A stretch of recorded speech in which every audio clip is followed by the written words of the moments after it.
I have a very, very, very, very, very, very, very long fuse and a giant explosion. And so, when I get frustrated in business, it can go on like months, years, sometimes a decade. But then when it finally blows up, it's like, no, you're dead to me. I hate you. You're a horrible human being. You're completely wrong and whatnot. And so it's interesting because like, my first principles are actually to be pretty, I think, gracious and accommodating. But once somebody says something that cuts that off, I become not a good person, and this has led to like some long-term friendships that no longer exist, or long-term business relationships that no longer exist. And so being able to see things from the other point, if you're the type of person that has, like, you're like me, you have a longer fuse and a big explosion, like what's the coaching tip to like just not have that explosion, or in the real heat of that moment when you finally have reached your breaking point, to be like, no, I can totally see this other person's side of the argument, right? Because sometimes I can after the fact, but during the heat of the moment, the F word just ends up coming out of my mouth and I hang up on people and then I never talk to them again. So give me some coaching on how to see the other side of somebody's opinion in either leadership or business or politics, so we can just be a better version of ourselves. Well, Marty Seligman did a study, and it was on positive psychology, and they did this research on, I think it was insurance brokers, and what they found was salespeople essentially, and what they found is that when there's high emotion, there's low intelligence. So we've all been in an argument, just like you just described, where we say things that afterwards we go, oh, I wish I wouldn't have said that. Hard to take those words back, whatever, right? Why did we do it? Because it was we were at high emotion, get wound up. And the study said it was like they were 34% lower on their intelligence, right? So you're losing all of that presence of mind to make a quality decision or response to it, right? So first of all is when you notice your emotion getting, kind of just winding up there, right? It's curbing it back. The real question comes in is, why is your emotion getting wound up? What is it saying about you?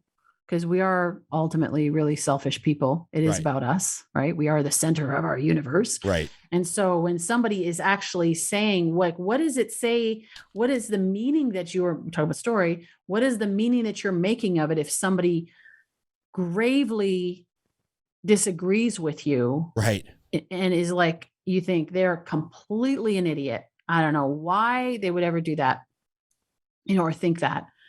What is it? What is the meaning that you are making out of it? Yeah, it's usually when I get to a point where I feel personally insulted. Like somebody can insult me. Somebody can insult me professionally and be like, this, I don't think you did a good job at this. You didn't do a good job at that. But when I feel personally insulted, like, oh, you're offending, just your personal first principles, right? Or your ethics or whatnot. Then I start to lose my mind. So what we're talking about is that self-preservation, right? Right. So like you said, you feel personally attacked. They take it personally. When we take things personally, and it's hard not to take things personally, but when you realize that, this comes back from the spiritual standpoint, you're a spiritual being having a human experience. Yeah. Right? So as a spiritual being, you cannot be, let's just argue, you can't be destroyed. So if I come from a place, I'm a spiritual being. Even if I leave this body, I'm still going to be somewhere. Right? I mean, like, if you want to go really deep with that, right? But ultimately, if I feel secure in myself and I feel secure in who I am and that I am, then you can say whatever you want about me. And I may be surprised. I might be disappointed. I might be hurt, but it doesn't actually affect my value. It doesn't affect me. I'm not going to die by what somebody else does or says or thinks. Now, when you start protracting that out and you start thinking, yeah, but if you make this decision and that's going to, like, of course, right now in the world, right? If this happens and that happens, I'm going to end up here and you're going to end up there and this is going to be bad and so forth. You go that route, right? Again, it comes back to self-preservation. But if I know that, and this is where my faith has become even more something that I talk about, is that my being my ability to be the calm in the midst of the storm comes from my faith in trusting that God is not surprised by any of this. And he is the Alpha and the Omega, the beginning, the end. And he knows, whether you think about higher power or source, indestructible source, unchanging, has been for eons and eons, whatever. And I'm connected to God, and I'm saying, God, lead me, which is really checking with my own spirit and saying, okay, how do I lead? How do I go through this minefield?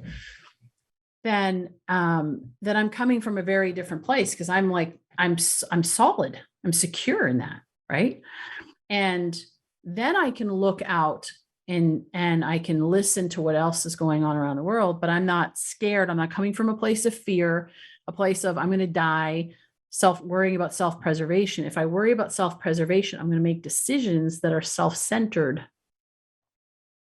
And that self-preservation is like every man for himself, right? Kind of kicks in, right? And in an argument, that doesn't go well, right? Because you have every man or woman for themselves, and then high emotion, low intelligence, and then 10 minutes later, 20 minutes later, an hour, 2 days later, you're like, it wasn't that bad. I mean, why did I say that? But the friendship's done. You've already done the damage.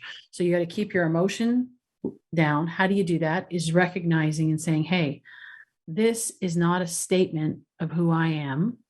I would say it's like finding out who you are.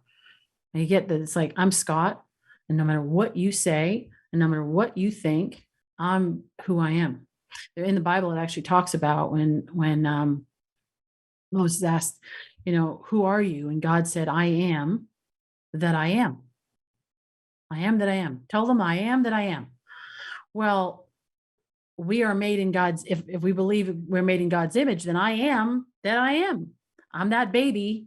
I'm just a grown up, but I'm now, but I'm that child that was born, that spirit that came into this world, that was born whole and complete, perfect, valuable, deserving of human rights and all of that.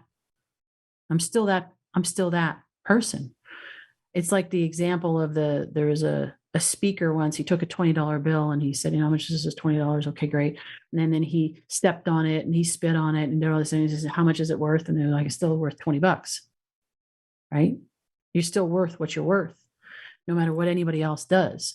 And it just gives you a sense of, it's like, okay, I think you're an idiot. I think you're this. I think you're that. Blah, blah, blah. Oh, okay. Yeah.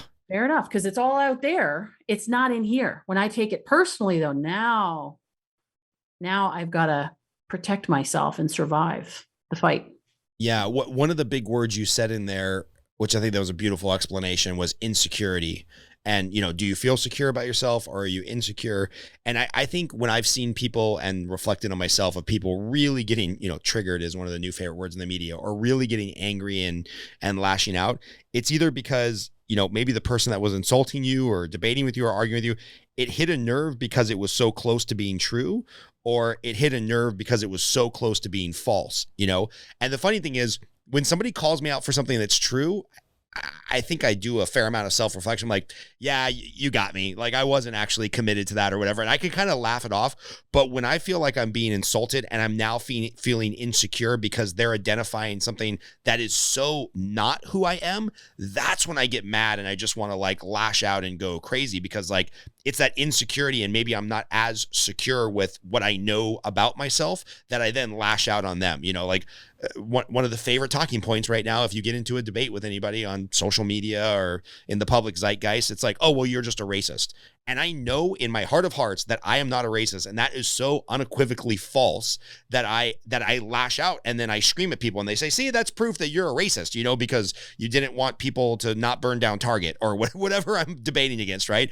And it's crazy because it must be just that, like, I hate to get too deep here, but that, something happened when I was a kid, I'm insecure about this, or I have some insecurity around that. And then when somebody hits that nerve, oh God help them, because I lose my shit. And a lot of times it's just end in like very poor very poor outcomes with people who maybe I still want to be friends with. So my takeaways were high emotion equals very low intelligence. So maybe just removing myself from the situation or finding a way to get secure with myself in those insecure moments and not lash out at the person who's either hitting a nerve because it's very close to being true or so patently false that, no, I just got to be secure with who I am.